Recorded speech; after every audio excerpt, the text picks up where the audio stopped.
seorang dosen PSDKU Universitas Patimura, penempatan di daerah Kabupaten Maluku Barat Daya.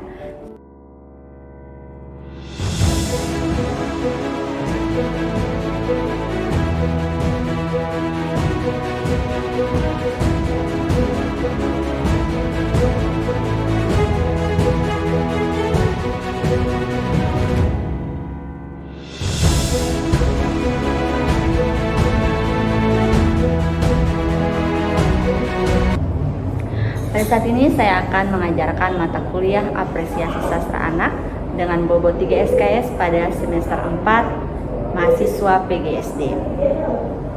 Adapun deskripsi pada mata kuliah Apresiasi Sastra Anak ini, yaitu mata kuliah ini bertujuan untuk mengembangkan kemampuan mahasiswa dalam mengapresiasi sastra anak, memahami karakteristik dan jenis sastra anak, serta mengembangkan keterampilan dalam menganalisis, mengevaluasi karya sastra anak.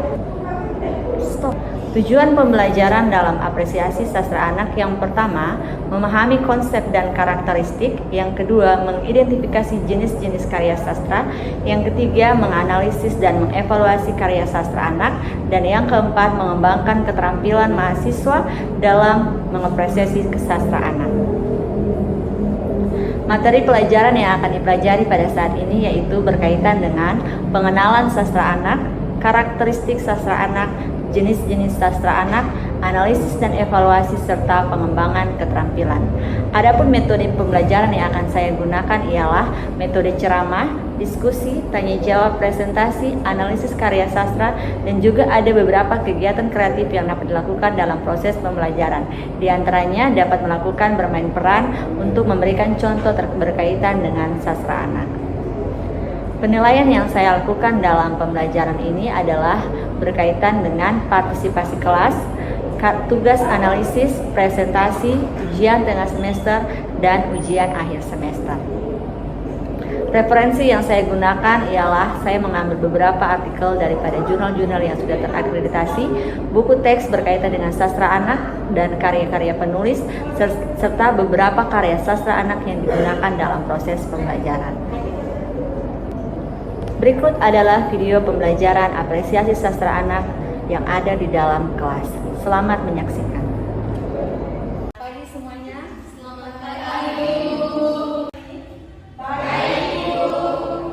Siapa yang saving? Ada yang saving? Tidak ada. Saya akan menjelaskan.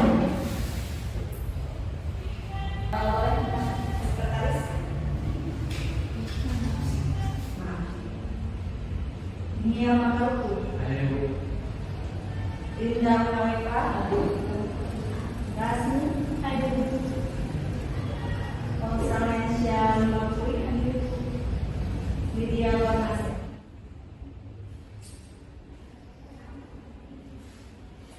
Pada mata kuliah apresiasi sastra anak, coba satu orang membacanya. Apresiasi sastra anak membuka berbagai imajinasi. Siapa yang pernah mendengar kata apresiasi sastra? Pernah mendengar kata sastra? Apa itu sastra? Siapa yang bisa jawab? Menurut pemahaman sendiri, apa itu sastra? Atau siapa yang pernah melihat sebuah karya sastra?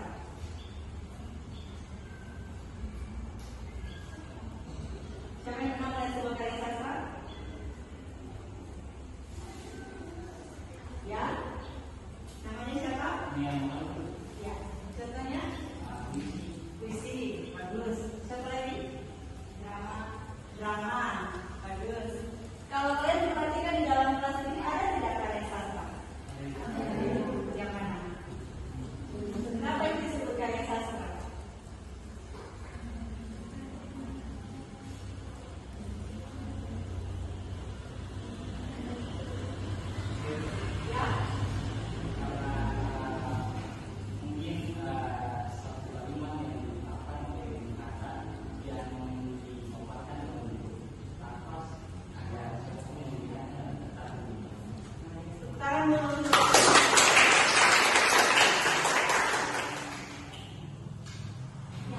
Jadi karya sastra itu merupakan suatu hasil karya ciptaan manusia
kita perlu untuk mempelajari karya sastra?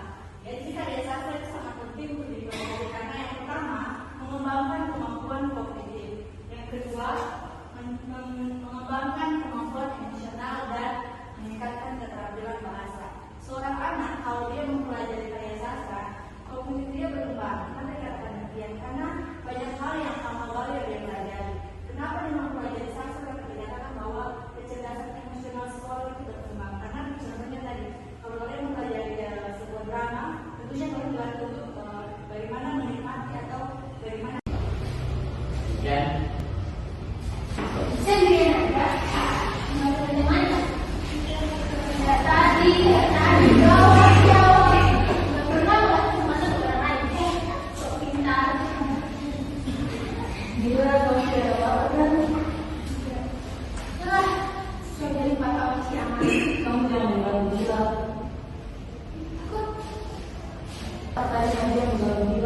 apa benar itu Nadia? Tidak Pak, bohong. Ya, sebagai teman kalian bertiga tidak boleh saling melainkan harus saling menyayangi dan saling menyayangi. Ya. Ya, sekarang dulu kita ke ibu. Ada peragaan dulu si ibu kita ngomong ibu dia apa? Marah. Ada yang bingung ngomongnya di belakang, pengen buat apa sama ada yang pukul, berarti pesan yang disampaikan itu dapat lihat pada penonton ya. Tadi mereka benar-benar mendalami peran yang diberikan.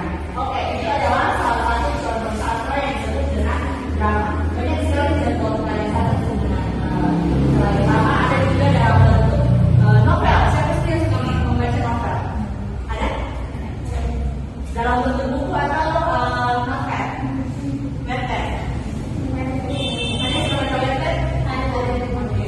Selain novel, puisi, karya sastra apa lagi yang lain? Komik ya, komik itu termasuk karya sastra. Ada yang sampai sekarang suka membaca komik? Komiknya tentang apa? Tentang fantasi. Ya, jadi ada beberapa jenis karya sastra ya. Selain itu ada juga jenis disebut dengan fiksi dan non fiksi, itu yang di dalam tadi ada beberapa yang akan bawa fantasi dan non fantasi. Nah, kemudian dari jenis karya sastra ini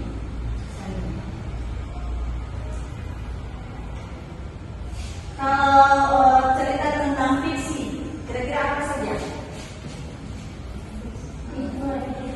Kalau fiksi kan berkaitan dengan dongeng, fantasi, cerita petualangan, ya.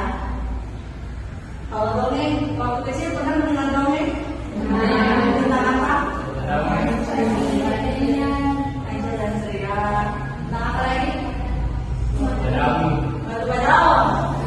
Sekarang ada yang tidak pernah mendengar Batu Badaung. Batu Badaung itu cerita dari mana?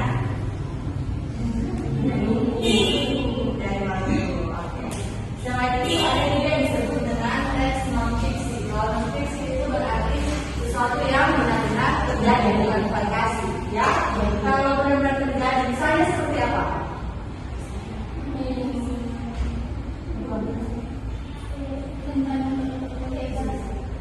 Ya, tentang sosok hebat. Berarti disebut dengan biografi. Tokoh hebat siapa yang kalian ketahui? Ada yang menjadikannya sebagai wartawan yang digemari siapa?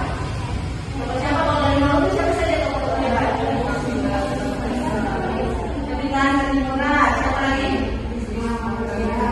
Christina Marketiaku, siapa lagi? Banyak ya tokoh-tokoh yang Maluku ya biografinya. Kalau cerita singkat tentang mereka tahu? Tahu namanya sih kalau ceritanya? Oke, itu tugas ya. Sebentar tuan cari tahu tentang pahlawan yang ada di dalam. Oke, ini tugasnya nanti pulang masing-masing mencari siapa saja tokoh-tokoh biografi yang berasal dari daerah kita yang ada di Maluku, dan juga tugas yang kedua cari tokoh-tokoh biografi yang kalian belum ada yang ada di luar daerah Maluku, misalnya ada di Indonesia ataupun yang di luar negeri juga buat yang penting bisa menambah wawasan kita tentang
Ada yang begini kan, kalau saya jadi guru saya mau mengajar siswa tentang ini tentang karya sastra.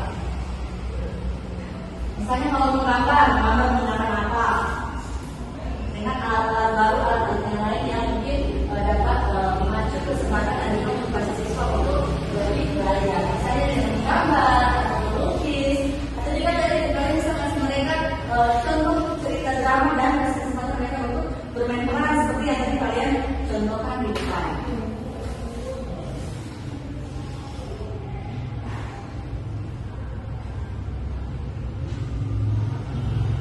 Dan kasih kesempatan mereka untuk bermain peran seperti yang tadi kalian contohkan.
Jadi yang dipahami apresiasi itu adalah pemberian sebuah bentuk penghargaan yang bisa menjelaskan.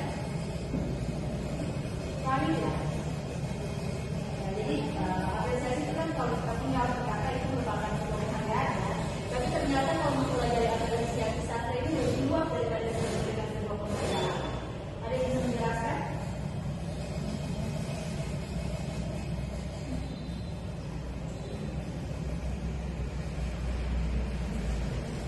Siapa yang pernah diapresiasi? Mendapat apresiasi? Ya, dalam bentuk apa? Apakah diberikan sesuatu piala? Siapa pernah dapat piala mungkin? Bukan? Ada? Ya, piala dengan apa? Sains, kalau kita sekolah hari ini dari sini menuju sains, jadi mendapat piala. Selain itu, ada yang pernah mendapat hadiah tentang lomba atau tentang sesuatu?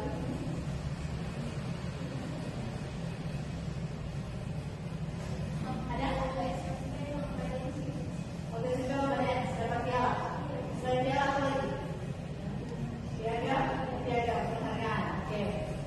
Jadi, tahukah kalian, apresiasi bukan hanya memberikan sesuatu terhadap seseorang yang mengikuti perlombaan dan yang lainnya. Apresiasi itu bisa dikatakan dalam berbagai bentuk. Misalnya, saya mengatakan saya memberikan tugas kepada kalian dan kalian mengerjakan. Kemudian saya berikan nilai A. Apakah itu disebut dengan apresiasi? Tetapi saya tidak memberikan piala kepada kalian, saya hanya memberikan nilai A. Kenapa itu dikatakan sebagai apresiasi?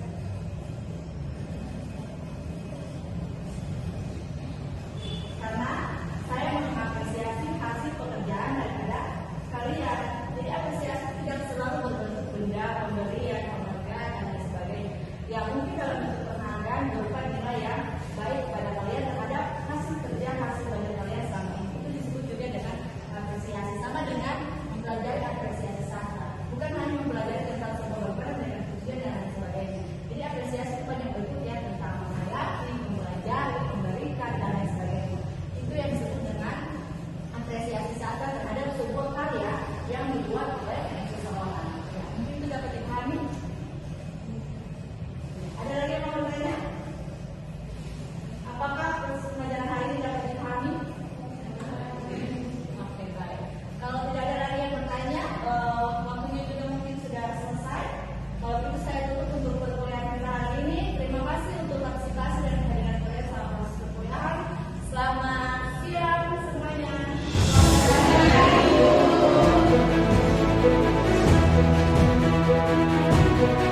Selamat